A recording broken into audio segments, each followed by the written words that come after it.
Welcome to the Omar Alayli podcast, your go-to podcast for exploring the diverse fields driving space exploration and technology. Today, I'm joined by Jess Bunchek, German space agency astrobotanist and space agriculture researcher working at the intersection of plant cultivation systems, crew time, human factors, and bioregenerative life support for lunar mission simulations. Jess, it's great to have you here. Thanks so much for having me. I'm really excited. Just in the space community, we talk about that to design successful missions to the moon or Mars, let's say, we need to overcome the propulsion and habitation hurdles.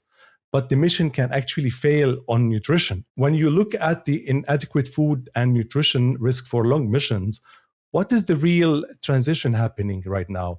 Like from food being a logistic problem to a botany problem. Can you expand on that? Sure. At least when we're talking about the systems that we've been working with, we've had systems in spaceflight for well over 30 years at this point. But up until now, and even the systems that we still have on the ISS, those systems are smaller and they're more experiment or science focused. And this has brought a lot of innovation, both things that help to further what we do in space, but also those spin-off technologies that help terrestrial agriculture. But right now we are in this transition where we're realizing that in order for us to have successful food systems on, say, the moon surface or in transit vehicles or lunar surface, we actually need to switch this mindset from working more with experimental setups to actually having production setups. And so this brings in a whole lot of new things that we haven't worked on before in terms of how we grow the crops, the scalability of them once we've harvested them, how do we process them and store them for a long period of time, but especially when it relates back to the astronaut nutrition, we know that we're not going to be able to sustain them with these really small scale systems. And so how do we scale them up? And when we go to bigger systems, it's going to make it easier to provide then more calorie content and more nutrition to our crew. But just inherently, a larger scale system can also have challenges that we haven't had to have in our previous setups or our current setups. Okay, so growing a plant in space is solved. We've done that, but operating a food system is not yet solved. What are the three constraints that turn we can grow lettuce into we can feed 4 to 6 crew reliably for years? Sure. I think so for three things. One, to focus on the biology is that we know that lettuce alone, it can provide good nutrition content and also it has good sensory responses. So it's a really crunchy crop and it looks really nice and it's nice and soft when you eat it. And so it's a good crop to include, but we're not going to be able to sustain ourselves on just lettuce. So from a biological and a botanical standpoint, it really is how are we bringing in not only new crops, but new types of crops that we haven't worked within this system. Some of this work is actually bringing up work that was done in the 80s and 90s at NASA with the biomass production chamber. And there they also had wheat and potatoes. And there's even a group that is working in Munich, and they also work with dwarf wheat that was grown in space. So it's apogee wheat that comes originally from Utah State in their working group. And so we know that we're going to have to get into these new crop categories altogether to be able to sustain those crew members. From a systems perspective, when we are switching from those more scientific or experimental systems to more of a production system, there are some aspects that will get a little bit easier just because, with experimentation, there's so much more data that would be involved. When we go to larger systems, it's also a question of how much more resources would need to be involved. So, crew time is going to be one of those that's really important. And also, what do we do with all the resources that are used? How do we reintegrate that? And then the third one, too, is how do we integrate this then with the rest of the habitat? So how do we bring the crew members into this in the biological aspects?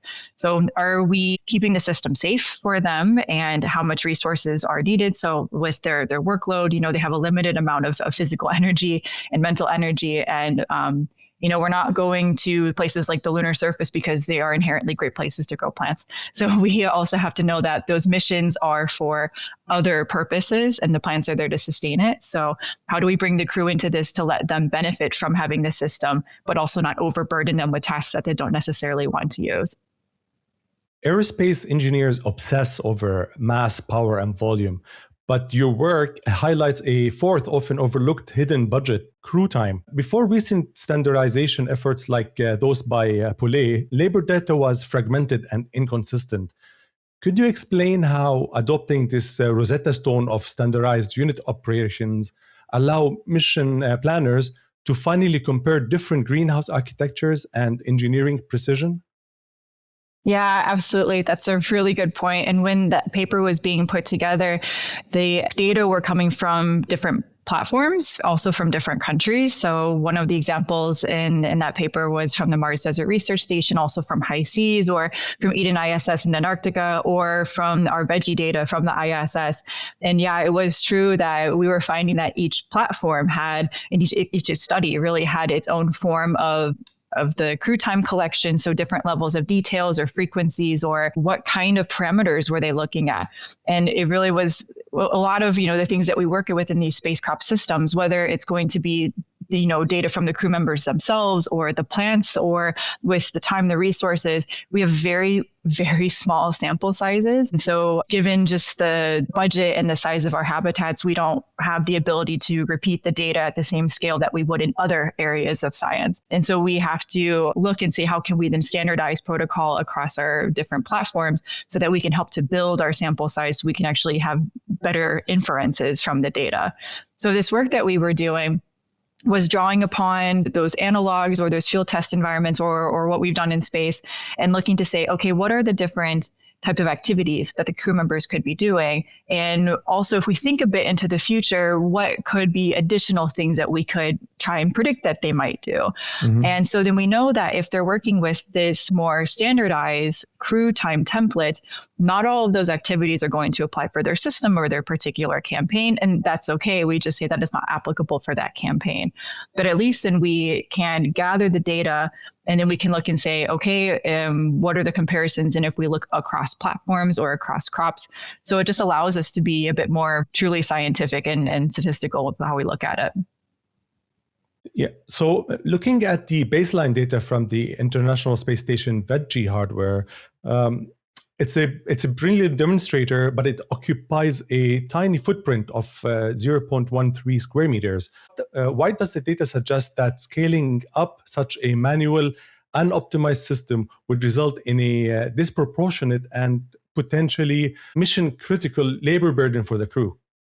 Sure. Yeah, Veggie is a really good example of that, where, also bringing in the fact that this is for science most of the time, or technology demonstrations.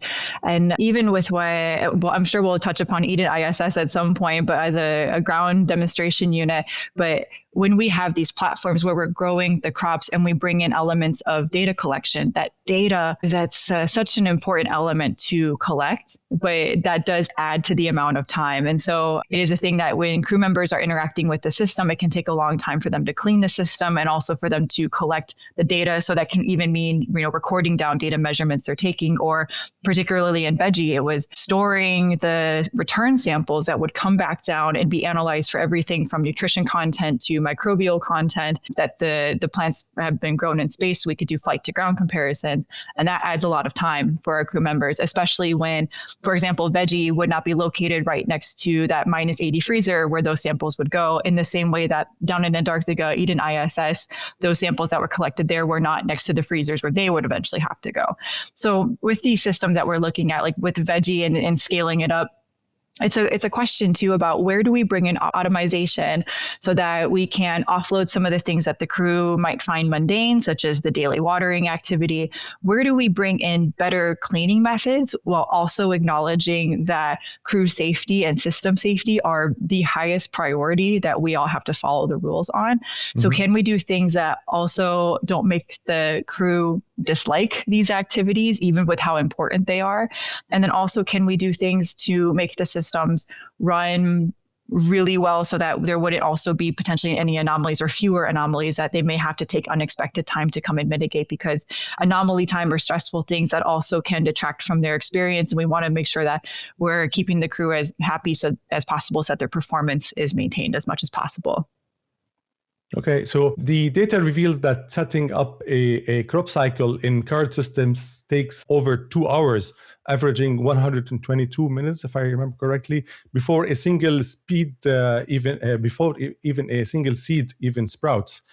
When you look at the startup time, How much of that is inherent to the biological requirements, and how much is a symptom of current hardware interface not being designed for rapid deployment? Oh, I think it's both of those aspects, actually. There is an effort that we have done more recently, and we're going to be submitting the paper very soon on this. But it's on the seed film technology that has come from NASA. And the idea for this came from the card catalog, or if we have, the recipe catalog at home from when everything was written on little Post-it notes or other cardstock.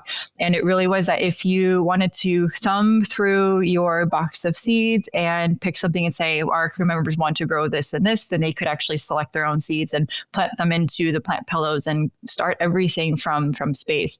And we tried that, and it worked really well. And so we're really excited also for the paper to come out showing how that study went. But the point of this would be that it's not only giving more power to the crew members, but then also this is a much faster method of seeding than if they were attempting to work with these very tiny seeds in microgravity with them floating around. And then also the seeding process that we have on the ground and all the pillow preparation or the other payload preparation does take longer than if we were doing just a ground study, because we do want to make sure that we're planting everything so that they are not necessarily sterile, but they're at least up to the cleanliness code we have to abide by. And then also we're making sure everything, of course, is done very high quality, since the chances to fly in space, they are few and far between. So we want to make sure it has as high of a chance for success as possible. So when we're thinking about the systems that we're going forward, how we are starting the crops and the effort that's needed for that, and also the amount of time, particularly between when we are starting them and when we're getting our first harvest, these are things that we're really interested in. So could we on the ground do things to pre-seed so that our crew members have to do less on board, thinking, for very far away missions? Or if we would think about in the future when they're on like the lunar surface, could this be something that we have like robotics or other forms of technology so that it's all done in situ, but again, it's done at a faster pace and it's helping our crew members to reserve their time a bit better. You mentioned the harvest time. Well, the harvest time often includes swabs, photos, weighing stowage. At its essence, it's science disguised as farming in space. If we were to separate food ops from science ops, what measurements do you insist on keeping because they protect the crew, and what can be automated or reduced without losing safety?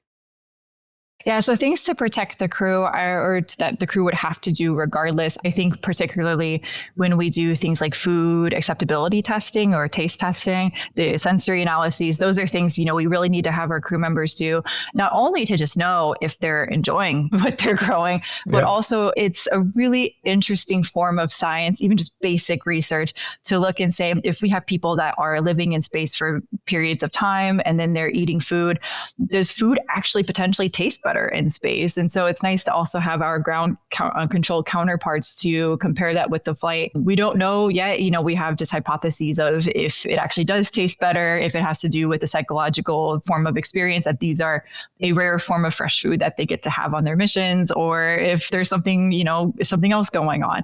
But that's a really important aspect that we would want to make sure that we're keeping. But then other things such as the size of the plant. Sometimes we are not only interested in how much the plant weighs, but also the morphology of it. So how tall is it, or what is the circumference or the diameter of the plant? And these are things that through plant health monitoring technologies, we're trying to develop, like we broadly are trying to develop things like cameras or other sensors. And these could then potentially take those data points for the crew. And then again, that would then allow for these measurements to be taken through photos and then the measurements within that. Some of these types of measurements, like the ones I've mentioned, actually all of that I've mentioned so far are also more subjective forms of measurement. And that's part of training when you become a plant scientist, is how do you try and take these measurements? But we have to know that you would have to have the same crew member do all the plants all the time so that you have the same user doing this. So it's a question too, that if we bring in technology, can that help over time to make the measurements a little bit less subjective and more objective then? Okay, so what hidden maintenance tasks remain that we cannot easily engineer away so far? Things like when we have to switch stuff out, the system. So for example, the systems, even the one behind me, if we have to switch out particular, like we use like UV and ozone to make sure our systems are staying clean, like that's not something that we currently have, automatic technologies to run around. We do things like our nutrient solution monitoring can be done with sensors, but in terms of actually changing that out, that's still all done pretty much, at least mostly with having human oversight on. And in some cases, then you also have the particular workers here, we're actually weighing out the nutrient salts that we're needing. There, if we look at terrestrial ag systems, they're going to have automation in ways that we don't. But again, when we're looking at things from a research perspective, it's all still very much done with so much detail in mind to ensure the quality, whereas from the production facilities, it's all more based on output and standardization. So I think that this is actually something that when we're doing this transition more towards production systems, we need to make sure we're keeping the fidelity of the work that we're doing, but then also bringing in more of these things that are done in terrestrial ag so that we can try and streamline the process. Because we're talking about scalability, the speed of how we do things now, trying to scale that up, we're either going to need quite a large workforce to be able to support it, or we're going to have to get smarter with how we do everything. Yeah, speaking of that, let's now talk about optimizing labor in space and your Antarctica experience. During your 14 months in Antarctica, you faced a logistical reality that spreadsheets often miss, the commute to the greenhouses, let's say, for that. You spent hours just gearing up and traveling the ice to reach the Eden ISS facility. In Eden ISS, and what were the physical requirements and commute gear up like there in Antarctica? Sure. From the clothing perspective, of course, we have the polar clothing, and to do that pretty much every single day. There were some days where the weather was so stormy that, we all just hunkered down in the station for it. But for most days, then, I did the traverse, and it would take roughly, 10, 20 minutes to get the clothes on. You get faster, of course, the time that you're there with the routine of everything. And then it takes anywhere from 10 to 20 minutes to traverse out to where the Eden ISS container was. Mm-hmm. And then kind of the funny part about being in Antarctica is that if it had stormed since the previous day or had blown snow, then you have to then dig your way into the container. And that sometimes first means digging your way to your shovel to dig your way into the container. So actually, it would sometimes take me longer just to dig into the container and move all of the snow and do all the maintenance on the platform of the container than it would for me to actually get out there just to begin with. And the same thing too, at the end of the day, that just because of the climate, I might have been doing something really physical in the container. And when you're working alone, we're so used a lot of times, even here with working in pairs or in teams. And when you're there, it can be very physical, and you have to get really clever and resourceful for maybe how to maneuver something that's bigger than your wingspan, and how do you prop things up so you can move things. Mm-hmm. But then you have to remember too, at the end of the day, if it's storming, you have to reserve enough energy to get back to the station as well. Yeah. And also make sure you're opening the doors so you don't get snowed in, because of course you're also out there in isolation from the station. So the particular environment plays a huge role with it, but it really was quite a physical job to do. And then also remembering that the container itself is part of the job. And then inside of the station, also there's a lab, and you're also preparing and processing things as they come to Eden and come back. And then you also, of course, you're an overwinterer first, and then a scientist with your particular project second. So all of your station duties and all of your team duties come with that. That's super exciting. I want to segue a little bit here, and I'm interested in your experience. How did it feel to like before you left, the first couple of months there and the last couple of months before leaving? Your approach change or your mood? How were you motivated to stay? What happened to you on a personal level? Yeah, the experience is very much individual, and also it varies from, I imagine, from station to station. The German one is done very well. The program is really nice. The station is large. This whole thing of how it's how it relates to space. Like, yes, we're very isolated, but we're not so confined in our particular location compared to some other stations, because the station was so large. I had my own workspace that I could go to get alone if I needed, just to have some alone time. And then also we were fortunate that we had a lot of landscape outside that we could explore. So some places are more restricted if there are risks of like crevices and whatnot. But where we were, it was relatively well mapped. And so we could also get out into the nature, which is the whole best part of being there. And so in the time leading up to it, it was a very special time because it was in 2020. And so we're trying to do all of our training in the 6 months, so the latter 6 months of 2020. And some of the things we were not able to do at all because we couldn't do these in-person trainings. Some had to be hybridized or modified in certain ways. So it really was that, we were trying to prepare to go do this expedition. And then at the same time, the world was really unsure. Each week was something different, that we were trying to adapt to. Yeah. So it was like trying to juggle both of those. And then we were so fortunate in an interesting way that there were no flights going to Antarctica, to that region in 2020. All air traffic was canceled. And so also to make sure that we wouldn't accidentally contract COVID on the way down, they put us on the resupply ship. And so we went on this ship from Germany to Antarctica. So it was also quite a unique experience to be on a research vessel for a month when my career path would typically not allow me to ever, I don't know when I would have the chance to do that otherwise. So it worked out nicely.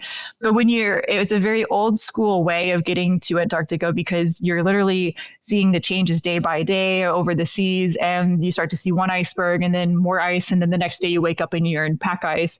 And then you approach that. And it's funny because you know what you're getting into, but nothing can really prepare you for just actually seeing it. And you kind of in your brain goes, I'm really excited, but what did I just get myself into? Because it really is, you look out and there's nothing. There's nothing. And I remember that we had a technician who was there to help with the summer season work, but he had overwintered a few years before I did. And he was like, isn't it beautiful? And I was like, yeah, but I'm sure I'm going to, be a little bit less freaked out and when time comes.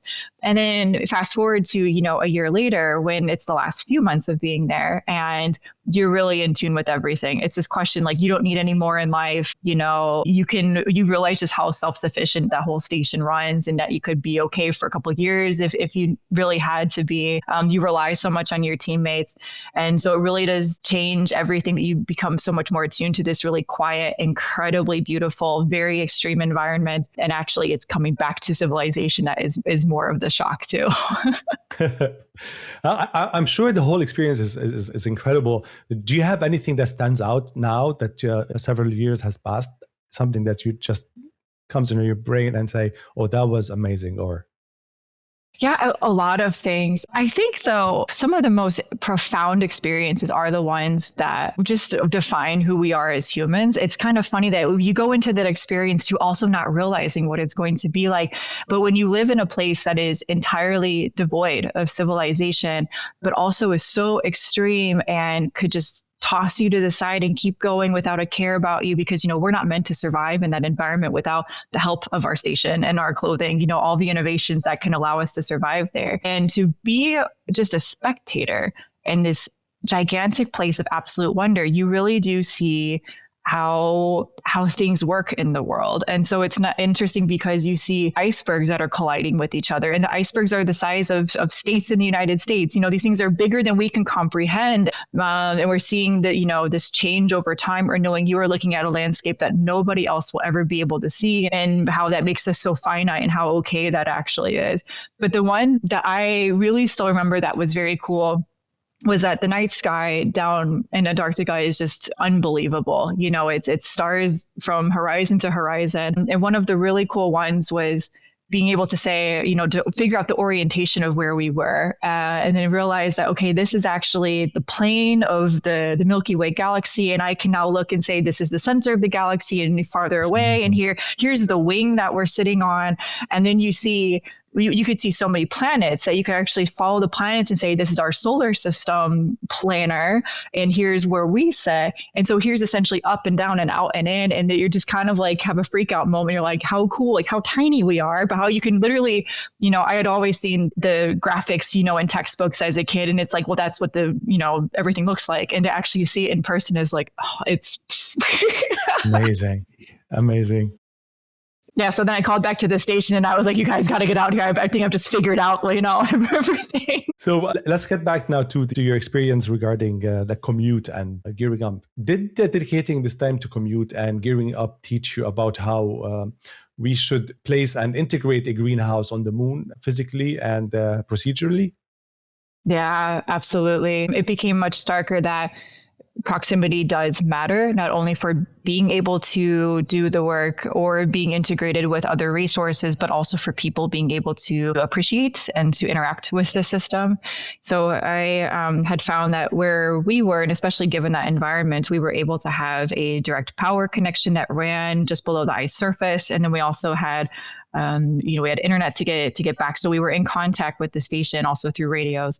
But just because of the environment there, we couldn't have a water hookup. And so the water had to be manually brought out to the Eden ISS container and manually then brought back in.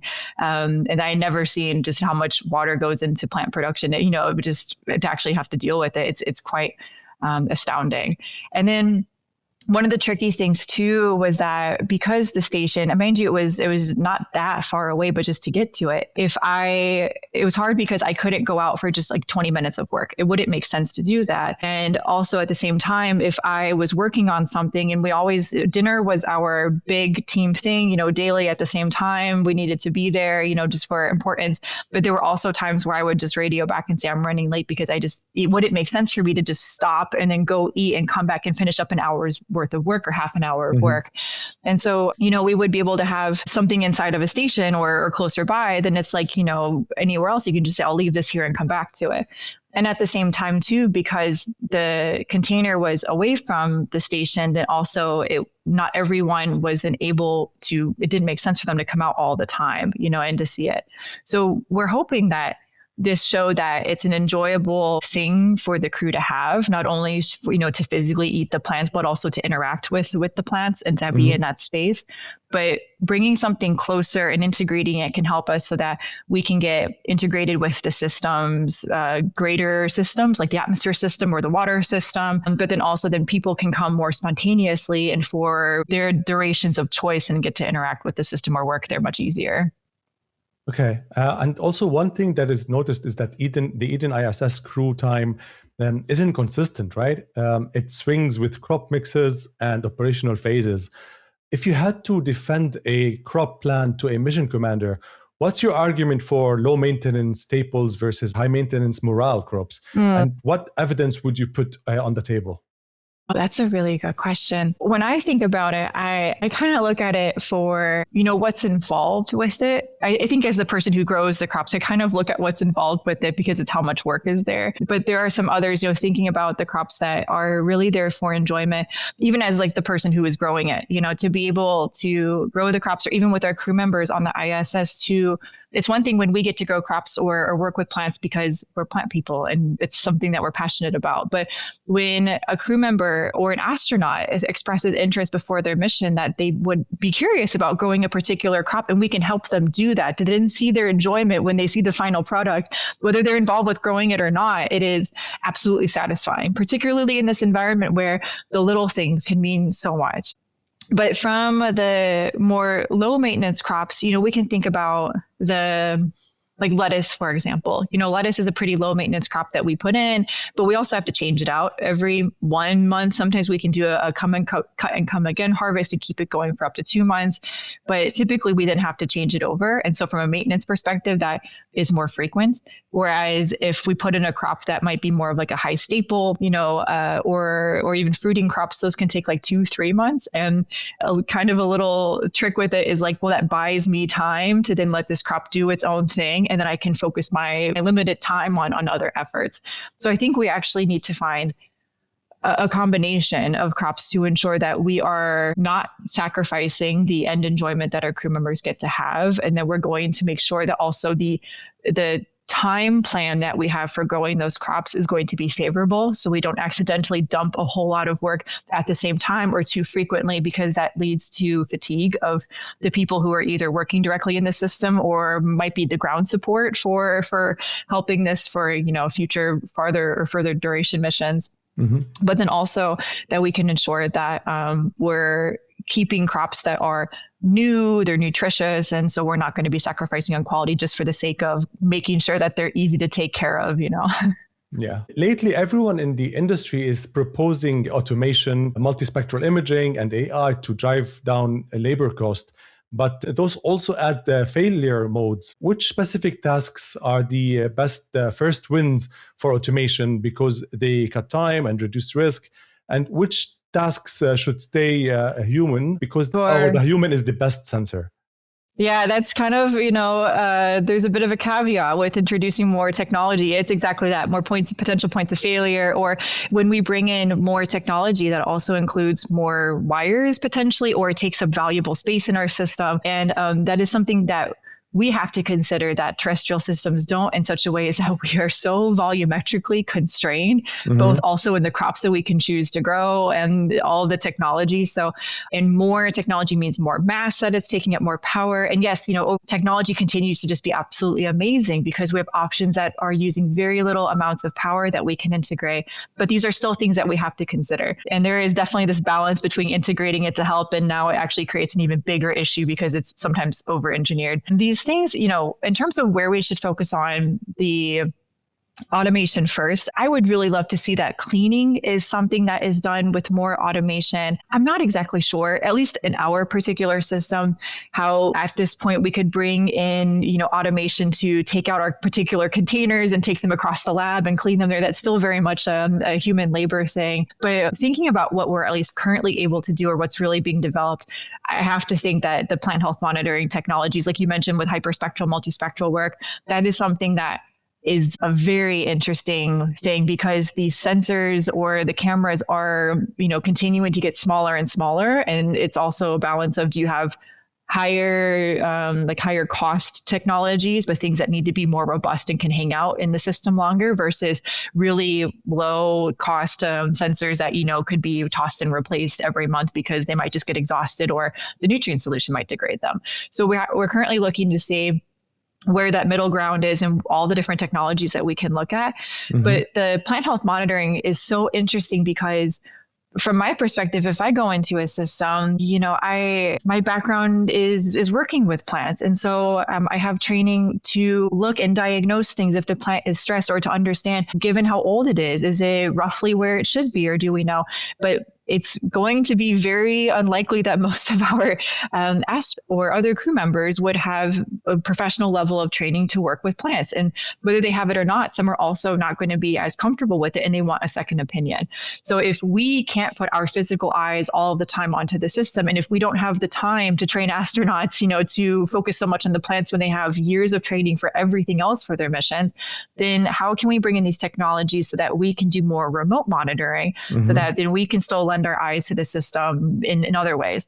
But what's also so incredible is that it's not just for space. These technologies, like the sensors or with the cameras, they are ways that we can hopefully get information from the plants before we can physically see this. So even as humans, we are limited in what our biology can do, with our eyesight. And so if we're looking things at other spectrums that we are not able to see, then how are we then able to get better information on the plants so that we're able to spot if they're having issues and mitigate that faster? Because healthy plants mean less risk for microbiology, so for pathogen invasion, and then also we're then going to make sure that the biomass production stays as consistent as possible. Yeah, and you don't have access to a medicine to treat the plants on space, so you need to make sure that everything is in order from the beginning. Exactly.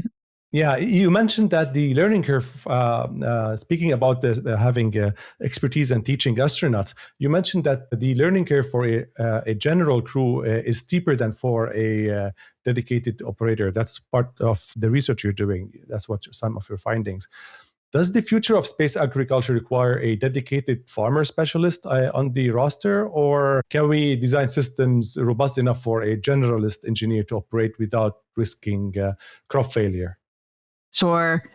I think it really depends on the particular mission that you have and also the size of the system. I say this because at least looking at what we have done with Eden ISS, that was a 4-year campaign. And then the first year there was a colleague of mine here from DLR, and he has an engineering background. And so Paul Zabel, he went and he overwintered, and he was the dedicated operator for Eden ISS. And then the 2019 and 2020 seasons, there was not a dedicated operator, but it was just more volunteering from the rest of the overwintering crew to try and maintain Eden. And they did do that. But of course, then either the amount of production that came from those years or just the amount of science that could be collected were were much, much less because they had their own work and their own positions that they needed to prioritize there. And then in my year, then in 2021, and coming from the plant side, then it was a different perspective than Paul had in terms of our expertise. But again, we were able to run a full science campaign and push that container to its limits in terms of what it could cultivate. And so, we have to expect that if we go to a larger system, that's going to just inherently require more work. Eden was 12 and a half square meters, so much, much bigger than what we were cultivating it with Veggie on ISS or with the advanced plant habitat either. So it just means more work. And if we also think about the fact that there are mission planners who for years have already been trying to think, okay, what would a crew to Mars, for example, look like? Then we can also predict that we may have somebody whose job is to be the dedicated operator of the system, but this individual may also need to have other roles to balance. So, for example, NASA's Human Research Program has had work looking at this and to say if we go to Mars, we may only have, I think it was like 6 or so crewmates, but then it won't just be like this person does this person does this person does this. It would be like this person does 2 or 3 things and 2 and 3 things, and there might be some overlap or redundancy. But I think that is going to probably be what's, probably what might work. That's at least my opinion on it. Also to make sure that the crew members can be diversified in the work that they are doing. I think working on different tasks or different things can hopefully also help them to, keep their cognition up. So if you were to train, let's say, a crew member for farming, space farming, what do you train for first? Usually it would be the plant husbandry. So how do you work with plants? How do you start with them? How do you harvest? The instructions might also not be so basic as to say, this is a leaf and this is a root, Yeah. We know that we're working with people who have basic understanding of plants, but it would say if we are harvesting, how many, if we are not going to take the whole plant, how many leaves do we want to leave behind so that we know that the plant's going to have enough energy to overcome the stress and successfully keep growing. So it really is how to work with those particular plants and then also some stress symptoms to become aware of. But yeah, it really is, we find that if you can provide a lot of instructions on more of the mechanical aspects of the system in terms of how to operate it, but the plant things, those are, I keep kind of doing this, but it's like how you actually, you use tools to work with plants as well. And so to become comfortable working around plants, because it's fun to work with people who sometimes don't have any background academically with working with plants because they get so excited about getting to work with it. But it's also this comfort level that you learn over the years in terms of dexterity. Yeah. How do you work with the plant without killing it? And it takes going through coursework and killing plants to know, okay, that's too much and I have to reel it back a little bit. So yeah. We know that the space habitats naturally accumulate high levels of carbon dioxide from astronaut respiration. How is CO2 such a uniquely potent lever for maximizing crop yield in those closed systems? And how does utilizing this waste product fundamentally change the efficiency equation of the greenhouse? Yeah, that's a really good question. The carbon dioxide, particularly as it's coming from the crew and so from the habitat side, is some really interesting asset that we can look at for the plants.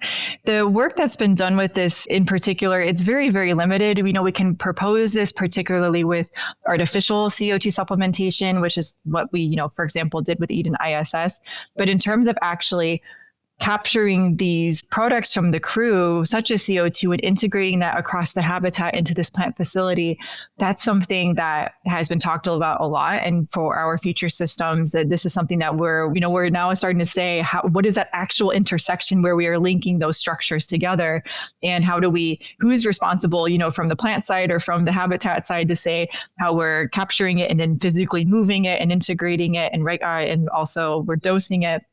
And the same thing too, we have a liquid waste and solid waste that come from both the crew members and also from the plants, and the oxygen coming from the plants. So this is very much a two-way street. And there's been work that's been done on this also for many decades. But, now, so Eden Luna as this project, this is actually a really good example of what's going on to look at human urine integration as a nutrient source for the plants. And so with the first campaign, we're going to use synthetic urine and it's coming coming from the project comes from another DLR facility, so the group in Cologne, and it is looking to say, okay, if we have this as a nutrient source, then how do we integrate it for the plants? How do they respond? And this is really helping us to become more closed loop, which we already do this in some ways on Earth. It's just a question of how we're going to do it with our more, our ecosystems and our BLISS systems. So with CO2, particularly with capturing it, it also is a question with how the different types of fluids will move in these environments, or gases. So our level of microgravity is something that we have to take into consideration. Also thinking about gas exchange around the plants and how much then O2 would be produced or how much CO2 is being taken up. So it's really interesting because this is also such an area of basic research as well as a lot of applied engineering and applied technology work. Let's now move to the importance of crop selection and the crop quality. Space menus are shifting away from calorie staples towards fresh, nutrient-dense supplements lately. What's driving that shift more? Is it nutrient stability over time, system constraints, or human behavior under menu fatigue, let's say? I think it's actually a bit of a mixture of that, and also looking to see how the plants and how then the prepackaged diet that fits into the greater mission that's available. So we also have to take into consideration what's being driven from the mission level and then how it trickles down. And so the plants in particular that we've been working with for at least the last decade, these are crops that are more of the pick and eat ones. So they don't require any harvest processing in order to be eaten. So you think of a potato, potatoes come up a lot with the space mindset, but you need to be able to cook the potato in some sort of way to be able to eat it. But with some of these other crops, we can get like herbs that can garnish the prepackaged diet. And these are very high in nutrition compared to some of these other calorie staple crops, but then they also can provide the psychological benefit. I think with going forward, then it's going to be a mixture of using the prepackaged diet and then supplementing with these other crops. It would only really be once we start to get farther from Earth and we are more settled, that even when we get to that particular location, that it would be a transition where we would rely more and more on the in situ produced crops and then less and less, because then we would say, okay, we have the capabilities to produce more there. But there are so many things that we have to think about that are new at this point that we haven't yet. And one of those is when we're done, the post-harvest management work. And that's a new puzzle piece we have to solve before we can really transition away from the prepackaged entirely. Okay.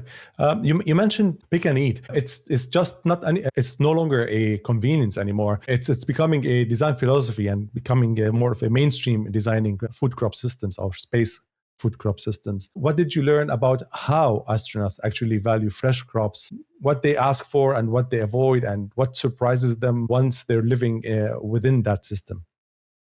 Yeah, I think it's the crew members can differ individually and they can also differ by crew. And I don't know if there would be studies that have already looked at this, but about how different there might be, cultural impacts of if people prefer or they are not the biggest fan of certain flavors or certain crops to have in their diet. But I do think that there is something to be said about that anecdotally. Mm-hmm. So with the value that the crew members can get from the pick and eat crops, it's something that it's very quick for them to get.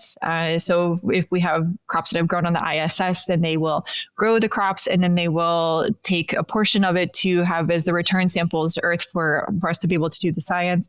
And then within, a very short limited of time, they've already had the chance to then go and start to consume the crops because we need, if it's part of the testing. And so this really quick turnaround is nice because it's like an immediate reward that they get to have with this, and they get to be creative with how they are using it. And so each individual can choose, do they want to use the crop to make a salad, or do they want to put it as a garnish for something, or do they want to have it, and so instead of a regular tortilla, do they want to use a leaf as their tortilla for the day?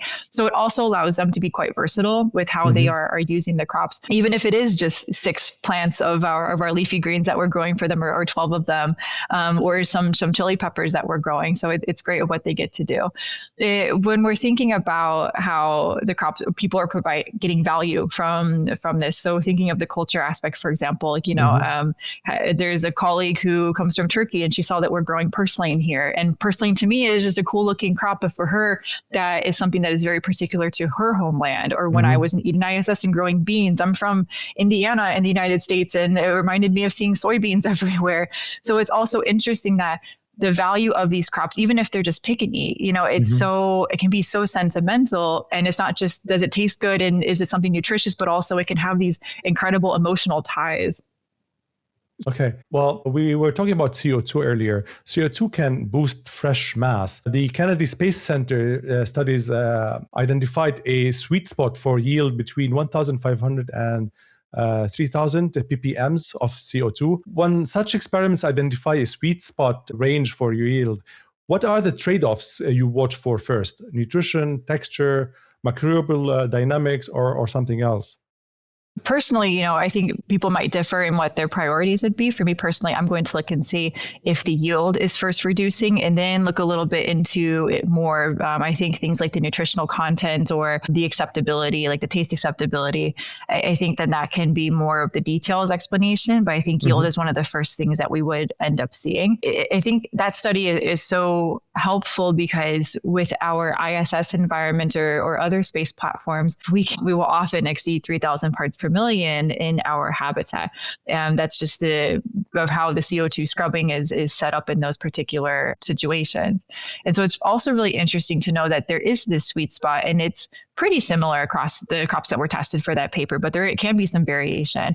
But it's good to know that plants, like other biological beings, do have a bit of a limit in terms of what they can handle. Because I think that we sometimes think plants, they use CO2 photosynthesis. That means, more CO2, more photosynthesis. And it's nice now that a paper like this looks and says, okay, in our simulated environment where we're looking at ISS conditions and different ISS conditions of different parts per million, we do actually see that there is a sweet spot, and there can be a little bit too much. It's good to know that it's not only from the crew health aspects that this should be considered, but as plants become bigger and bigger in the conversation, then we can also say, actually, the plants also do have a limitation that should be taken into account to ensure that their productivity is maximized. Isn't kale can withstand up to 6,000? Yes. It's weird. Do you have anything to say about that, or? No, just that kale is sometimes a very hardy crop. I'm not too surprised. There is a concern regarding the red risk vitamins and protein synthesis under these conditions, elevated CO2s. I mean, this leads to diet. This leads to diet design, not just crop design. If crews can't rely on one super green, what does a resilient crop portfolio look like? How do you build redundancy into nutrition the same way we do in engineering? We would want to do it first, looking at that we have more than one crop available at one time. If we would have something like a crop failure, then we know that there is a crop going elsewhere in the system that can hopefully provide similar, if not the same benefits. But we also want to ensure that we're growing crops that are coming from different genera or different families so that we have resiliency of the crops built into our system. And different crop families will also have, they'll be different for us to work with. And so that diversity is really good. We think of biodiversity for the system, but also in terms of what we're bringing to the crew. So we try to think that if we have these failures that come up, how do we anticipate that and ensure that we have enough biodiversity in our system so that if, exactly that one aspect fails, we can still say, okay, we're getting the nutrition or a similar taste quality elsewhere. And when we think about our future systems, when we will be relying more and more on the plants to provide overall caloric intake, then we also have to think about having reserves on hand so that if we would have some sort of larger failure or a full system failure, then we would still have crops in storage for a set amount of time to allow the system to be fixed or cleaned and restarted. So without the crew then now being in question of where they're going to get their food. Okay, interesting. So let's now move to designing efficient space farming. Ray Wheeler pioneered the concept that volume, not area, is the primary constraint in space, leading to the use of dwarf varieties. And the volume efficiency pushes us towards specific plant architectures and lighting strategies. If you were designing for a constrained lunar module, what is your decision logic for dwarf varieties, canopy management, and LED spectra? What get prioritized first? I would definitely say that So in plants, we talk about two different types of growth that they can have. So they will either have indeterminate growth, which means they grow without end. Your garden tomatoes can sometimes be a good example of that. And then you'll have your determinate plants. And so plants then, so breeders have gone and then they have bred the plant so that it is then going to be a dwarf or sometimes even a micro dwarf variety, meaning that it's able to produce the full size fruits on smaller plants that also then are determinate or relatively determinate. So then we're able to then say that instead of having maybe then, so many fruit over a larger plant, we're just truncating it and making everything a bit denser. This is really important because it's ensuring that we can get high quality crops in our incredibly constrained environments, which can be sometimes down to like 40 centimeters that we're working with our entire headspace of the plant. So it gets fun and challenging to figure out how to sometimes, go onto the market and find the one particular cultivar that's dwarf because who at home would need to buy a dwarf of a particular plant? But it allows us to then also grow the plant with a greater emphasis on the edible biomass that we're getting out. If we have these plants that are indeterminate growing in our systems, this often means that they are putting out a lot of the leaf and stem biomass that we're not able to use. And it can even get down to, I know with Eden ISS, we also sometimes we had pepper plants, and the peppers were fantastic and they grew really well, but these were indeterminate pepper plants. And we had roughly maybe like 25% of the plant was in edible biomass. Also, peppers are very lightweight, not a whole lot of water content, hollow. So not a whole lot of biomass there. And then like 75% was just leaf and stem and root biomass. And so it's not only a question of saying, okay, we now have all of this waste and what do we do with it? But we also currently don't have a means to do that. But even to begin with, even once we are thinking more about how we are taking inedible biomass from plants and processing it and bringing it back into the system, that's still power and time and work that's needed to be able to do that. So if we from the beginning can get plants that are already really good at giving us a high edible to inedible biomass ratio, then that also means that we're going to have more of like the preferred type of biomass, not only for our crew, but also for our system. Okay. And what about the constraints? What about the decision logic for canopy management and LED light spectra? Yeah, for the canopy management, we really want to make sure that we're maintaining optimal airflow in between the plants. We can see that if airflow gets stagnant because the canopy gets too dense, then this can mean that we get condensation that's forming on the top of the plants. And this can be, so moisture in the canopy is a risk factor for microbes. And so we really want to make sure that we're not having this. And if we also have a really dense canopy, particularly up towards our lighting, then we also can see that the plants get sunburned from the light, so they actually get bleached out. And then that's also biomass that's lost because the texture of the leaf changes and it's not really good. So we want to make sure that we're managing the canopy so that the plants are then going to have enough space. They're not going to be out competing each other. And then also then we are maintaining good airflow. And the airflow thing is also a very interesting topic for when we're thinking about different gravity environments too. And then finally with the lighting management, so like what we did with the Veggie 4 study, for ISS, we were looking at Mizuna mustard where we had red rich lighting versus blue rich lighting. And we found that everything from, there were some nutritional differences, but also the taste of the plants changed, the morphology. So did we want to have some bigger leaves or do we want the plant to actually stay a bit smaller? So which can be really good for our small volume environment. So it is really good to know that plants will respond across a variety of different data points when we are changing the lighting parameters. So it's just a question of understanding what our priorities are, particularly, for that different crops are likely going to have different prescriptions that are needed. And then how do we try and over time get better at understanding that so that we, again, are going to have the happiest, healthiest, best producing plants we can. Jess, how close are we to reaching the genetic limits of dwarfing plants before we start compromising their yield potential or stress resilience? I think that we still have a fair ways to go in terms of what we can dwarf. There are some crops that I wish that we could find that are dwarfed. We found that, for example, with our dwarfing tomatoes and with the red robin tomatoes also grew in space. And we find that the plants are I really have no complaints for it. Really, I think I'm quite a fan of it. We also have been finding that there is a lot of potential with dwarf plum research. And so this is done through the USDA. And this is a valuable technology because it's a similar concept of you have full-size plums that are produced starting with these plants are very, very small, and they're able to be pruned and managed to try and keep them in a smaller size. When we're thinking about our systems, whether it's in isolation in Antarctica or with space, there is this flavor gap that we currently have, which is that we don't have sweet crops. One potential is with strawberries. Strawberries has been looked at for a few years now, but turns out strawberries is kind of difficult. They're just a difficult crop to work with hydroponically and in our space system. So this seems to be the easiest effort because it's a herbaceous sweet fruit crop, like the traditional sweet fruit. Mm-hmm. And most of the other things that we think about will be these really large plants. There are some smaller melon plants where the fruit are dwarfed or they've been bred just to where the fruit are smaller. And we're looking at those to see if we can grow them in our system. But just because the fruit are small doesn't mean the plants stay small. So it's how do we try and accommodate that? But then we think beyond herbaceously, we have most of the fruit. We think about apples or tropical fruits. Those are going to go on trees. And we don't typically have the time in our systems to be able to grow that. So it's a question that I think that dwarfing plants has been shown to be quite beneficial, particularly for our systems, but also hobby growers can grow them, which also allows them to grow indoors if they want in their particular space. But I think then I'm very curious to see what will continue to come from the technology.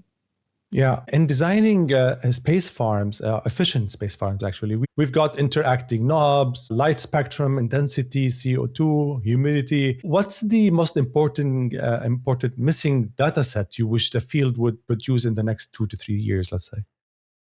One that I am particularly interested in would be basically what's happening around the roots of the plant. We know a lot of information about what's happening in the canopy level with those plant health monitoring technologies I named, and those are very new with their innovation even. But one of the aspects that we have not had much information on previously, and what we're also trying to work on here, is how to get more information of what's happening inside of our particular plant containers, especially with thinking about the fact that some of our systems are operated in microgravity, and fluid physics and microgravity is very interesting. It goes from being are our plants operating well to being like, hey, we're fighting with where the water is. And that's kind of something that when you go into this, you're not expecting that water would actually be the biggest challenge, because usually, at least in terrestrial agriculture, it's other things, like if you get pests or your market or whatever it is. For us to be able to have more information about the status of our nutrient solution and where the nutrient solution is, and with precision irrigation technologies, I think that there is so much to come from that. And I also would really hope that we can make headway on that in the future. Cool. I remember in October, you mentioned a paper that I should read that just came out this year also. It's the Sustaining the Merry Space Farmer. This paper moved the discussion from anecdote to data, showing that the pleasantness of the system increased over the mission duration. Why do you think the psychological value of the greenhouse compounds over time rather than normalizing as the crew gets used to it? I think it has to do with the particular situation that they're in.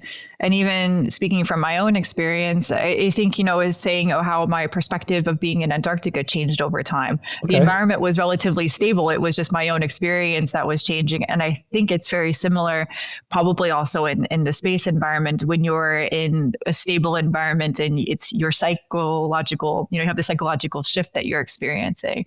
I think even the amount of appreciation that I had for the station, or even with Eden ISS or with the plants, also changed over time when I was working there. So yeah, I can only really speak, of course, like there's the paper with the data, and it's incredible that we do now have quantitative data to show something that we'd heard anecdotally for years, that, you can't really just have their anecdotes at that point, very helpful, but anecdotal. But also knowing that when you are in this isolated environment where you don't see plants as we currently do, I think then you become so much more aware of them than how they just exist around us typically. And other things that you might appreciate, you really do go to just be very thankful for things. And so I'm very curious about how this works. I'm wondering, in the International Space Station, from your experience, did you have attachments to the plants that you were growing? And so for Eden ISS, there were So when working with plants on the International Space Station, because with supporting that work, we had a sample size of maybe 6 or 12 plants, and the amount of emotional investment that goes into each plant is so high because it's, you have few to work with. And so when one isn't doing well, it really does, it affects you. But then with Eden ISS, then you're working with like well over 100 plants, maybe up to 200 plants. And so if you have one parsley plant of even your 20 parsley plants isn't doing that well, it's like, well, I have 19 others. But with growing the plants in Eden ISS, then if you have one of your plants of maybe your 100 or 150 or 200 plants that isn't working, then sure, it can definitely get you down, but it's not quite as an emotional loss as if you have one of 6 plants that isn't working well. Mind you, there are some that I definitely felt more attached to than others. As I mentioned, beans were one that I was very surprised that when they started to flower and I could smell the plants, it brought all of these memories up.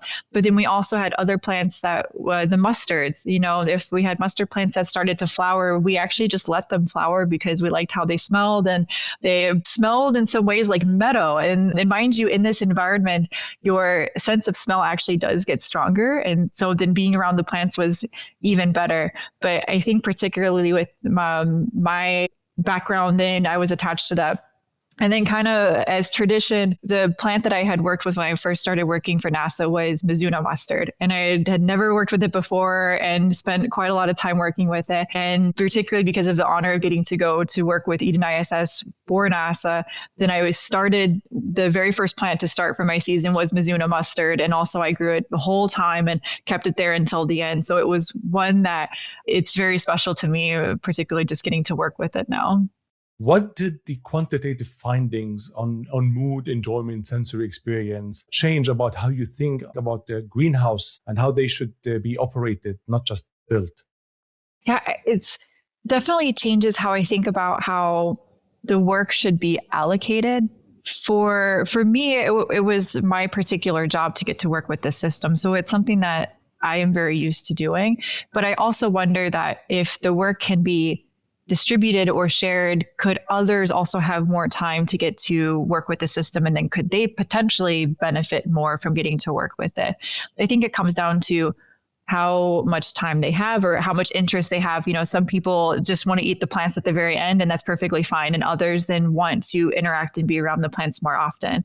And so I think it's really important to know that when we're building in these habitat systems or with these plant production facilities, that we are building them in mind so that we are preserving the human benefit of getting to work with them. And whether in the future we would have a designated crew member to operate the system, or if it's a shared task, we're ensuring that the crew members have enough opportunities to be able to work with this. And also that seeing the results from these studies that have come out, it's nice to know that people in general do benefit and enjoy being around the plants. This is my career path, and so it's something that I am personally passionate about, but I have no idea. Is it just me as someone who is just really, nerdy in this particular topic, or is it something that's enjoyable?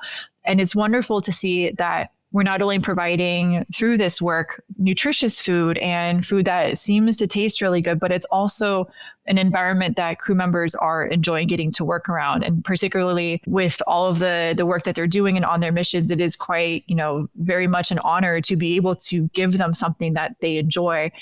And I also think too that when we have had the public come in and see the plants, they're also so excited about it. And I think that, it's something that we really just should be leaning into. So in this paper, Sustaining the Merry Space Farmer, there was a clear dichotomy in the data between the rewards of interaction with the plants and the necessary evil of, let's say, cleanup. If we automate the drudgery, the cleaning and the maintenance, do we risk inadvertently removing the sense of ownership and connection that provides the psychological benefits? Yeah, that's a very good question too. Personally, I don't think so, but also from having to get to work with something like Eden ISS, we also found that similar to the ISS, those tasks are similarly distributed. For Eden, we had cleaning and harvesting because of all the science that went into it, not just cutting the plant and being done with it, and then also the maintenance, where those 3 tasks that come up. And I think that that's an area that we could definitely use at least a little bit of help with. I think that it still maintains a lot of ownership over the plants, because then the crew or the scientists get to decide what plants are going into the system. They still get to start all of the plants, and they still get to work with the plant husbandry side. They're still the ones who can go in when they want with their cameras and take pictures from angles, not the cameras that we're taking for science, but really they get to go on and appreciate the plants. And then if they get to harvest and enjoy that cutting part, then we can get some help in other ways. Different users of the system will also have different things that are exciting for them. So even with the crew members that I got to work with for Antarctica, some people were more interested in getting to harvest the plants, whereas others wanted to interact with the system more. And so I think it's also important that we are making sure that the system is built in a way that we have fewer repairs over time. We're getting smarter with how we would design and operate the systems, but then we can also leave some maintenance behind so that the crew members who really enjoy working with tools and getting there and have the technology side, that's also really fun to get to do. And so we're not taking that entirely away from them, but just taking a little bit of the burden off so that maybe these heavily skewed activities become a little bit more normalized with the others. In your experience, maybe touched about this a little bit earlier, how important is personalized schedules, role rotations in for operational implications on the system and the yield? But yeah, having these different roles can help ensure that the people who are working with the systems are also not going to get too fatigued. I think when you, like with any project, when you are looking at it for too long, you become a bit blind to it and also a bit worn out. And so when you have the ability to change the work that you are doing, the tasks that you are doing, and also to ensure that you're not the only set of eyes on the project. And I think it also helps to ensure that things keep moving at a good pace, and then it keeps your frustration down. What I was really fortunate to be able to have with Eden ISS for most of the time was that I might spend maybe a week working on one particular thing, like a maintenance activity or just harvesting. And at the point when I thought I'm really getting frustrated and I just need something else, fortunately, then I could shift and work on something else. And that helped to keep me interested, and my morale was up and I was having a good time. But to think if someone else was just focusing only on that and I was confined to one activity, then that would have been a bit frustrating. One of the things that is really interesting in these environments is to be able to have choices and options, not only with the rules that we have or with the work that we're doing, but also with the crops. It really is a mixture, because when you are working in this environment day in, day out, or with I can't say like with Eden ISS, it's similar to our space environment because we have a lot more freedom to choose the pace in our work day, whereas on ISS, they have an entirely set schedule.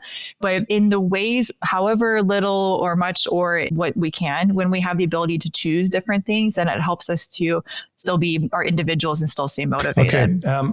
If a mission planner asks you to justify plans to a skeptical budget committee, let's say, what's the most defendable behavioral health claims you'd make? But yeah, it should be considered mission critical because of the direct benefits that it has on the crew. And so with linking in the psychological benefits, now we know from this paper that has come out this autumn that there's also the interaction benefits, but the nutrition I think is something that, you can get an argument back sometimes that we have is saying, okay, but can't we look to supplement in other ways with the foods? But when we know that the crew performance can hopefully be maintained by having the plants there. Performance is also a cost factor. Crew time, like you said, it's a cost thing. Crew time is incredibly costly. And so if we're able to help the crew, not only to have a good time, but also to ensure that they have higher chances of mission success and that they can do so resourcefully, I think that's a great counter argument to use. Okay. And if fewer surprises beyond the LEO or the low Earth orbit, what ground analog tests actually predict these problems? Problems like, let's say, watering, root zone management, and CO2 levels? The water behavior is one that would be really great to have more information on, because now we have information on how water works in 1G and then how it works in microgravity. But there is also a question too that we don't really know how it's going to work across different gradients. So if we're working with the lunar gravity or with Martian gravity, but then also it's not just how water in general behaves, but how would it work with the plants? How does it interact with the plants? If we're growing aeroponics in, something aeroponically where the roots would be suspended in air, similarly to how we see that the leaves are suspended in air in microgravity, then how does their morphology change? So I think a really good understanding of the gaseal physics and the fluid physics is incredibly important to know so that we can be better prepared. We do predict that there's likely not going to be a one size fits all in terms of the technology of how we design plant systems, that we can try and be consistent with things across our different platforms, but knowing too that whether it's the scale of the system or just the gravity of where we're going to be operating, there will be some things we have to take into consideration. There's already a lot of work that's being done on this aspect. So a group particularly that's led by Mark Weislogel, and it's that IRPI, I think, is their name. They have had experiments on the ISS, and it's called the Plant Water Management Experiments. And these are looking specifically at using simulated plants, but taking the plants out of the equation, but looking at how the fluid works in these plant system designs. So this is an effort that's being done also with the extrude system. So this is a prototype also flown on the ISS from the Sierra Space Group. And this is looking to see if we have things like their previously built systems like Veggie and the Advanced Plant Habitat, which have used the clay structure inside of pillows. And then now looking at substrateless, so hydroponics or aeroponics, how does this work? But we don't have to just go to the ISS. We can look at things like parabolic flights, which can give a really good gradient of gravity. And also because of different, there are so many parabolas that you also get repeatability. And there is one experiment that looked at harvesting microgreens. And if you harvest microgreens across different forms of gravity, you can't just hold hundreds of microgreen plants and cut them. So how does this work with them floating? So parabolic flights, I think, are a great lower cost option to explore so that we can get better information. And then if we get the information, that can then drive how we're best developing the systems with that given information for the gravity environment.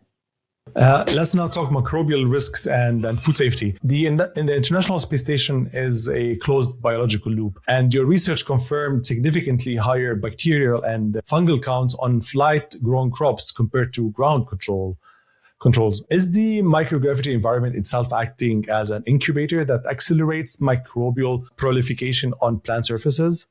I don't know if I can necessarily say that, but we do have to acknowledge also the environment that we're working with. The plants themselves are prepared in the same way. So the flight plants are packed adjacent to the ground plants, and we do ensure that we're trying to grow them as similarly as possible, even on the ground. We're taking precautions, but we're not growing the plants in a clean room, for example, just in a sort of clean room where, we have hairnets and gowns, just to make sure we're not tracking our street germs inside with us. But we have to also acknowledge that the ISS has been in operation for decades now. And so there are microbes that exist up there. There is even a paper talking about Fusarium oxysporum that was grown with the zinnias, or that infected the zinnias that were grown previously in Veggie. And it's a question, did the Fusarium go up with the plants, or was it just on the station and taking advantage of the environment? I can't professionally exactly say too much about how microbial contamination could, in that particular environment versus just microgravity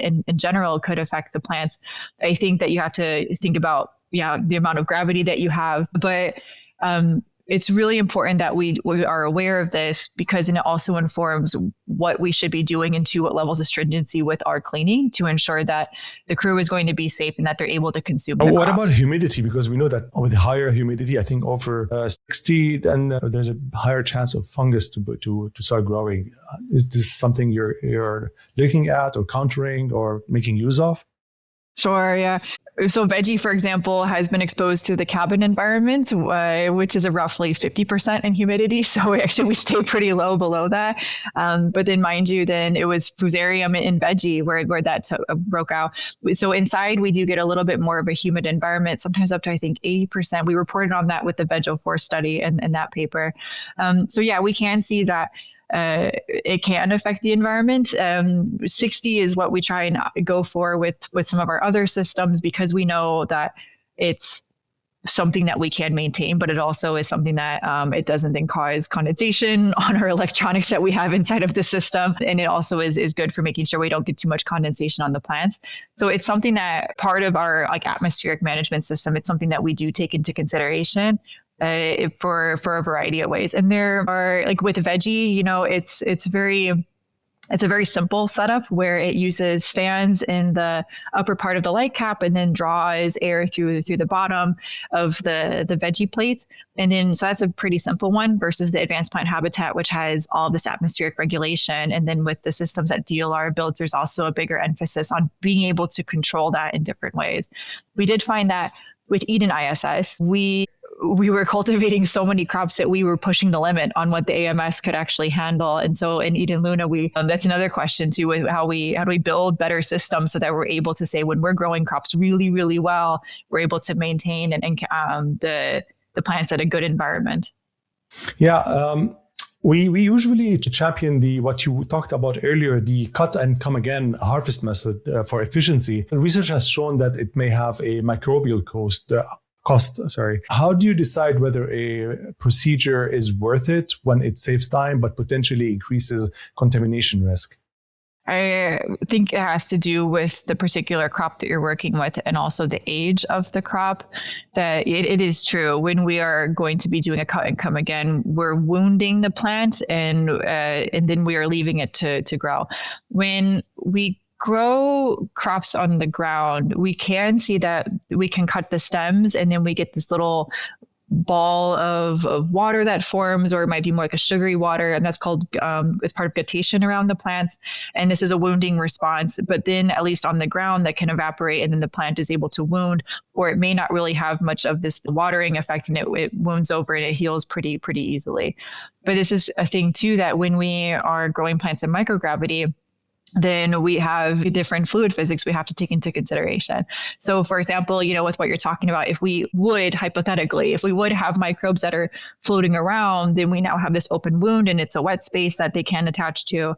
So it's a trade-off. We know that the come again, it works really well, but I think it's important for us to consider the health of the plant and then also the amount of time and energy or resources saving that we're getting by doing another cut and come again harvest versus maybe switching the plant out to a brand new one and doing a full cleaning in between. I think that there are pros and cons to it as well, and just making sure that you're keeping the cons in mind so that you aren't accidentally introducing a risk whereas you're wanting to do something positive. So where do you draw the line between normal plant-associated microbes and unexpected risks like opportunistic organisms, especially given the astronauts' immune dysregulation on long missions? From a more agronomic perspective, understanding how important biodiversity is my take on it terrestrially is definitely that when we have strong microbial communities, meaning that there's good biodiversity and you do have your beneficial microbes, then you can also ensure that your plants are going to be very strong. And then if you would have plant pathogens that come in, then they're going to be outcompeted or they're going to be kept at some sort of a minimum. But we also don't have to adhere to all of the crew risk issues that we deal with in space, or even some of the crew risk issues that we had in Eden ISS. As I mentioned, you're in this isolated environment, and what do you do to ensure that you don't bring COVID with you? Because like in space or like down there, you don't have the hospital that's just down the street that you can get to, or the medical professionals, we have medical professionals, but you don't have all of them to be able to, avoid the luxuries that we have in civilization. So we do definitely have to ensure that we are more cautious with how we approach having microbes in our system. That being said, there are conversations that have been going on for many years to try and say, okay, where is this sweet spot where we can ensure that we potentially have microbes in the system so that the plants are benefiting from those interactions so that we have strong plants and they're able to, be resilient, but then we are ensuring that we're not bringing the harmful ones.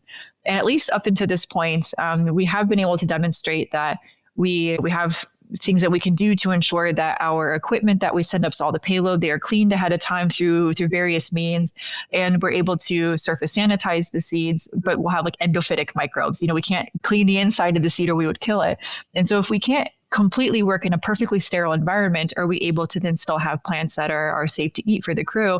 And we have demonstrated time and time again that the plants that are being grown in these space environments are the methods that we have are working really well, because the plants are not coming back with traces of human pathogens on them. And in fact, they're cleaner than the samples that have been taken as alternatives from the grocery store. At least we know that the legacy of things like HACCP with following strict quality control, they do come in handy, and where even with Eden ISS, we followed the same things and we didn't have any human pathogens there either. So that's good news. We can keep working. If you could mandate one upgrade for microbial safety in next-gen systems, what would it be? I would like to see that we would have some sort of way to clean the crops that would not have as much crew interactions. We've talked a lot about crew time involvement, and we have seen with our space studies that cleaning the crops is not necessarily the most enjoyable thing that the crew gets to do, understandably, and so there have been different methods for cleaning the plants that have been proposed so that they would be less time consuming for the crew. But this could actually be a very interesting thing, that if this was automated entirely, then the crew could, I'm envisioning as the crew could then go and harvest something, put it into this cleaning unit, and then continue on with the next plant or next task. And so this would essentially then help to save a lot of crew time, but also keep the crew really excited about the harvest activity and not saying, oh, we have to harvest, cool, but we also have to do the cleaning, and that's just not the fun part. Jess, we are slowly but surely moving towards a fully integrated bioregenerative life support system, or BLISS. BLISS is where botany becomes systems engineering, like air, water, food, waste as resource, and humans in the loop, all of those things in the loop. What's the biggest misconception people have when they imagine a closed loop system? I think one really big conception that they will have is that we're already there. There are lots of things that we're quite good at. The air is one that we've talked about a little bit, but one huge black box that we have is, what do we do with the products that are being produced that we are not directly using? And this is something that, whether we're calling it the used resources that we're then wanting to process and reintegrate, or if it becomes something that's spent, so it really is true waste, what do we do with it? And I was at least, surprised to think that, we actually don't have this entirely figured out quite yet. But it seems that the people who work on this, that they work on it in different aspects. So, we have people who, like this crop group, who are at DLR in Cologne. So they're looking at how we're taking human synthetic, or at least right now it's synthetic, but synthetic human urine, and integrating that into the plant. So that's an effort that's being done in this. Or the group at the University of South Florida. So Daniel Ye leads this group, and it's also looking at humanitarian projects, but also with the space flight, if we take the human solid waste, so how are we also processing that? And then are there nutrients that we can bring in? On Earth, we all have, these waste processing facilities. We do it. We just have to think on it in a much more controlled and smaller scale, and it's much more intentional. And it's also true, too, that if we have all of this plant material or all of these nutrients that are in the nutrient solution, how are we going to extract those and reintegrate those? And what's the best way to do that? And how do we do that without then, more complicating the system with like power and whatnot? So I think that this is a huge open spot, but also one that we really need to work on to ensure that we are, in fact, making it closed loop and not where it currently is, where there's this bit of an opening with it. In your work and research, you've advocated for bioregenerative life support systems readiness level, BRL, to standardize technology maturity. When you use BLISS readiness ideas like BRL and CRL, what do you think is the hardest step from work in a lab to works as crew infrastructure? The hardest one will actually be going from working with it in an easy setup, meaning we might work with it in pots and soil, or working with it in our systems here, and actually integrating it into our test campaigns. Because at least here we're able to observe and manipulate along the way, and it's a little bit less stress. But particularly once we would start to grow it where it's like a validation. And so you get to like the higher levels, and you come in and you think you know what the plant's going to do, and then sometimes the plant just doesn't do what you want it to do. Plants are also biological beings, and even if you've grown it a few times or you understand the conditions, sometimes they still just do some surprising things. And so if you're working in these I think further along steps in the BRL, the CRL, the TRL process, and then your plants just don't behave. It's, I think, a question to understand. Then was it something that happened to do with the procedures and the operations? Was it the hardware itself? Was it the environment? Or sometimes it's just like, maybe it was just the plants. And so we also have to go back and then validate, okay, was it our seed source and whatnot?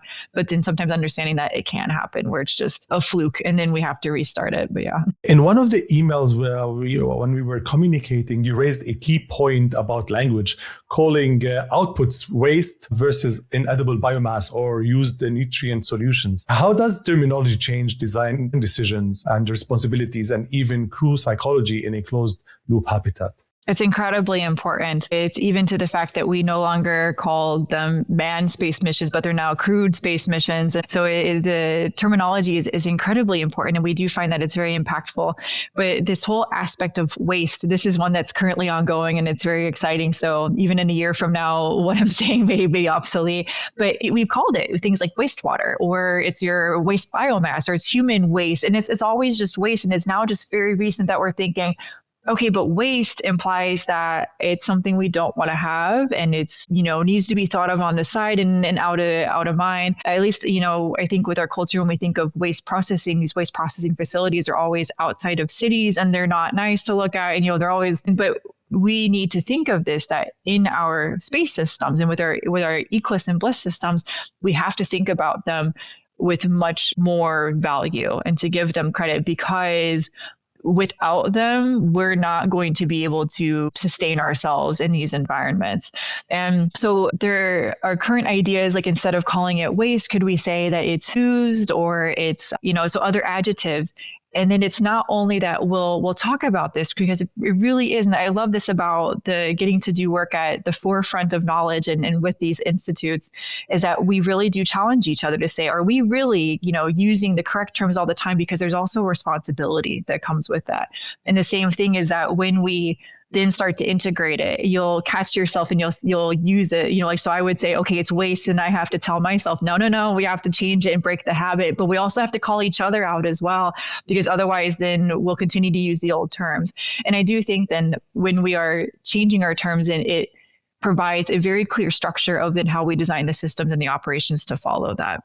Let's now talk about lunar agriculture. The Eden Lunar project, which you mentioned earlier on in the interview today, is taking the hard-won lessons from Antarctica to build a new facility in Cologne for 2026 to be operational. What are the most consequential upgrades being implemented to transition from a test facility to a mission crucial lunar analog? Those would be the lessons learned that we're not so particular to our environments where we were operating.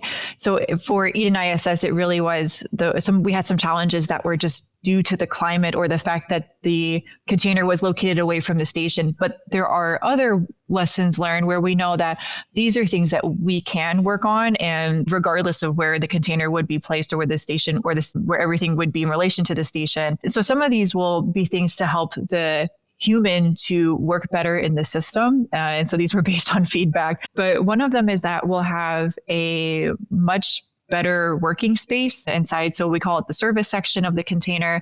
And so this is meant so that the crew members, when they come in, they need to do anything from the cleaning activities or working with the plants or maintenance, that they're going to have a more ergonomically designed workspace there.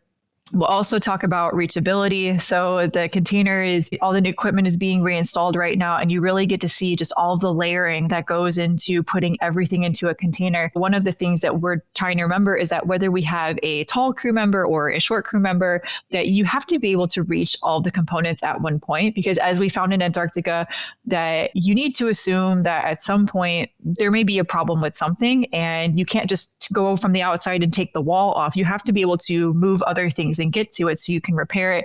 Or after 4 years, you have to be able to just clean some of these spaces. So now we're thinking more in mind that there's reachability that's brought into it.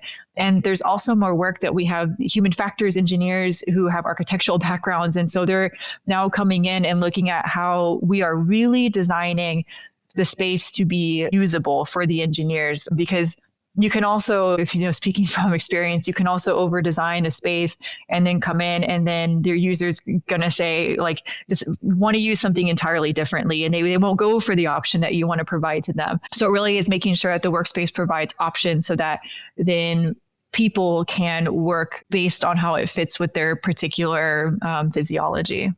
Robotics is being also introduced as a deliberate attack on the crew time cost. In Eden Lunar, the EVE concept, which tasks are you most confident a shared autonomy robot can handle safely? And where do you expect humans to stay hands-on?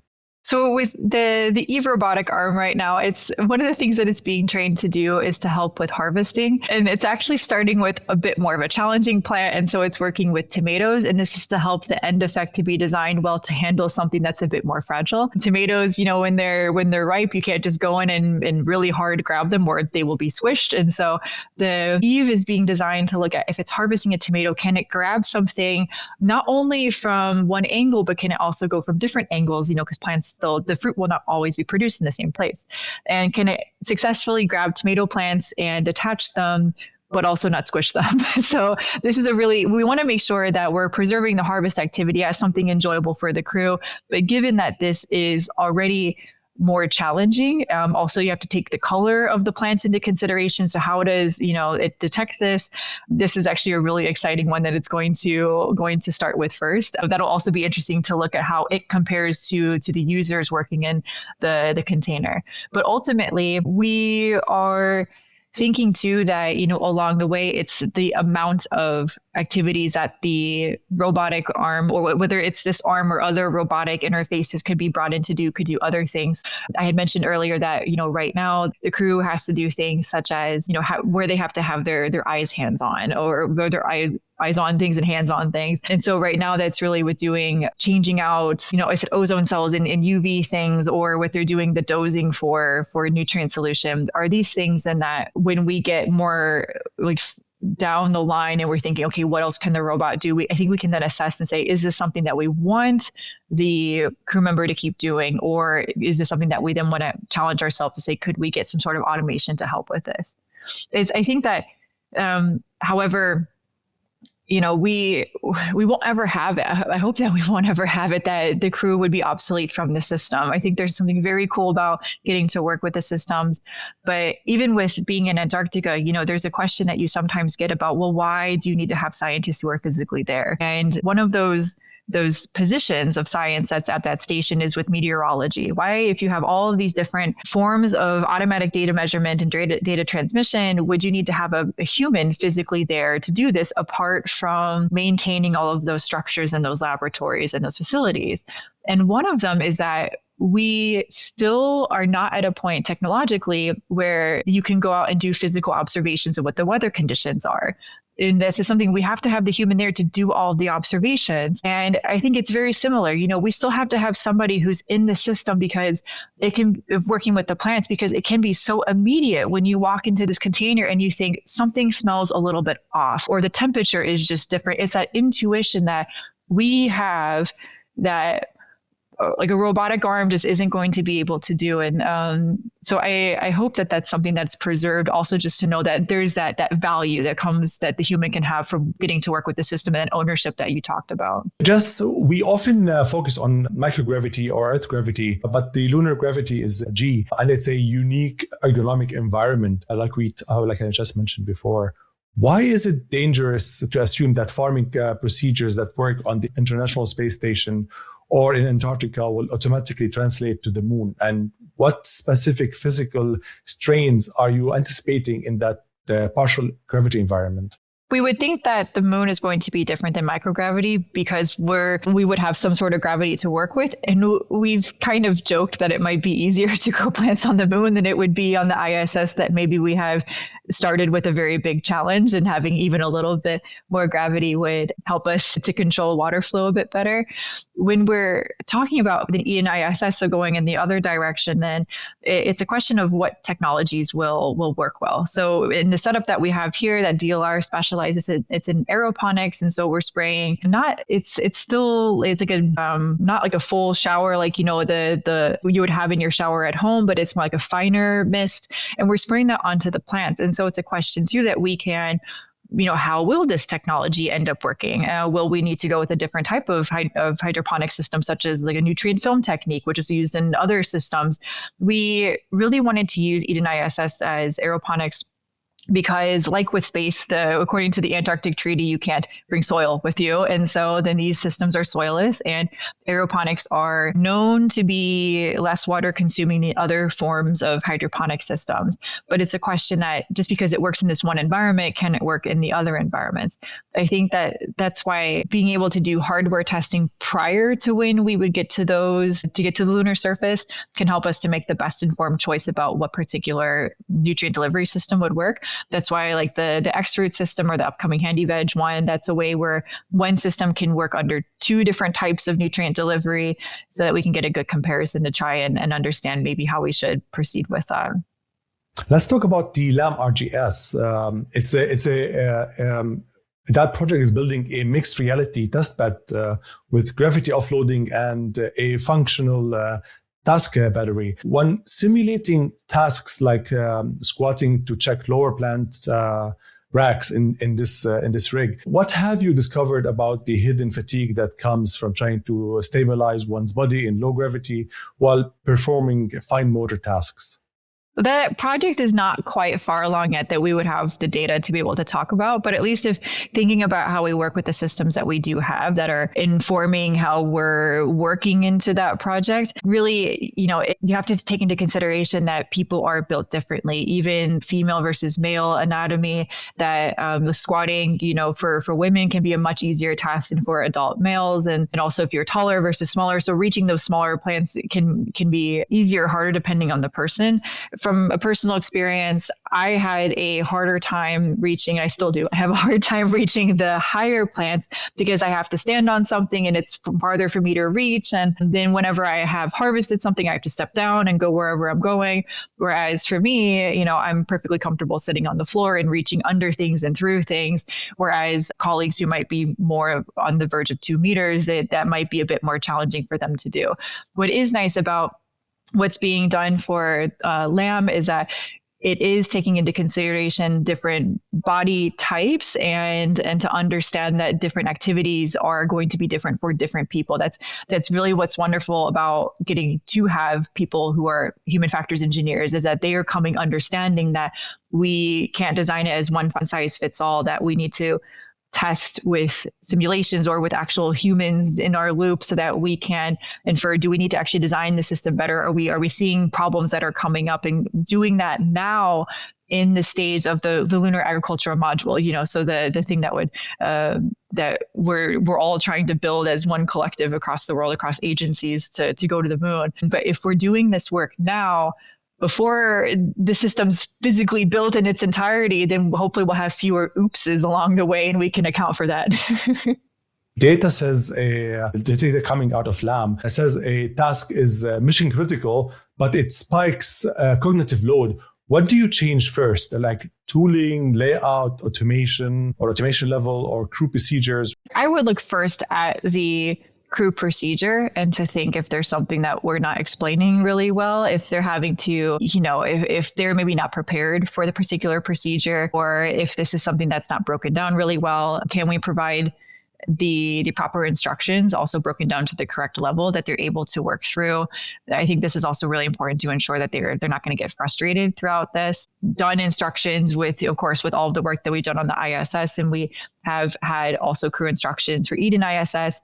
But when we're talking about LAM-GTD or with the Eden Luna projects, this is actually also a bigger effort right now, is to increase the diversity of the crew procedures and also just the sheer number of crew procedures, so that, and to also test them. That's also part of this, so that it's not just us as experts who are working with the systems and saying, yeah, that's the level of detail I would put into it, but also that we can test with non-experts or other users in our system to know, are we writing this correctly, or should we be then improving it? Because really, I think that any task can be broken down pretty well as long as we are setting those crew members up to do it well. So if we're projecting forward into the future, lunar bases, then multi-year missions, what's your current North Star for space farming? What must be true technically and operationally before we can honestly say a crew is nutritionally safer because of the plants on board? I would advise that is a point when we are not only producing crops immediately for the crew that are providing those nutritional benefits, but we also would have reserves. I always think that you have to plan for not if something will go wrong, but when something will go wrong. And at the point that the crew could be really self-sufficient and also sufficient in the event of something happening, and them having to start really from scratch and say, if we have to turn everything off and turn everything back on and start over, that we are still sufficient during this time. And if we can get to that point, that would be really incredible. What would you think you would be working on 15 years from now? I think that I will still like to be working in capacities that is bringing people together, with whatever that might mean on the projects. One of the really cool things about Eden ISS was that it started with this idea of saying, I was at NASA, and it was that, we are trying to build a system that goes to the moon, but it's really unrealistic to think that our team and that the agency is going to be able to budget this entire effort on its own. And so Eden ISS was then, okay, how can we take what we at NASA are doing and then working with this existing project, which was Eden ISS, and then take advantage of what DLR does, which just happened to be entirely complementary in terms of the areas of expertise. And so now it was not one agency, it's two agencies working together and sharing the load of this project. And now LAM-GTD is building on that. And so it's NASA's coming on board, but the Canadian Space Agency is on board, and DLR, and then also looking with other space agencies and other entities. And I think it's incredible because it's like how we're trying to close the loop for BLISS and EQUIS systems. I'm so confident that it's not about starting from the beginning and saying, okay, one institute has to do all of this by itself. It's really saying that the incredible work is already happening somewhere. And how do we bring these people in? And how do we try and then, do this as I think I'm just a team person. And so how do we work on this though? And so what I find fascinating, what I hope I'm doing in 15 years is still trying to build these relationships and to try and also build young researchers their confidence in coming into working on this. Before we wrap up, is there anything else you'd like to share with our audience or advice you want to give? I think, just stay tuned on some of the cool projects that we have coming out. Either from the NASA side, there's the LEAF project it's a payload that will go, fly. It's for with the Lunar project. And so that's really exciting to think that, it's been decades of work from people who are now recently retired or have been retired, that it was their careers fighting to get to the point that we're at. And now there's a payload that is expected to, was selected as one of the 5 science payloads for going to the moon. And we have all these international things going on. And so I think it's such a beautiful time to be working in this. And so stay tuned, to what Eden Luna is going to do and what other projects in other countries are up to. It's only going to get more fun. So where can they find you to get updated on those information? So the projects will have everything from their own Instagrams or their own websites that you can check out. We've also been talking a lot about literature, so definitely take a look at those, especially because there are some newer papers that have come out. If you're interested in following along with my own journey here at DLR, you can follow me on Instagram. So Astrobotanist is my tag, and then you can see more of the day-to-day of what goes into working. Awesome. Jess, it's been an honor to have you here. Thank you so much for sharing your insights and expertise. Yes, thank you so much. It's been a pleasure. To everyone else listening, this is the Omar Al-Ali podcast. Thanks for joining us and keep exploring.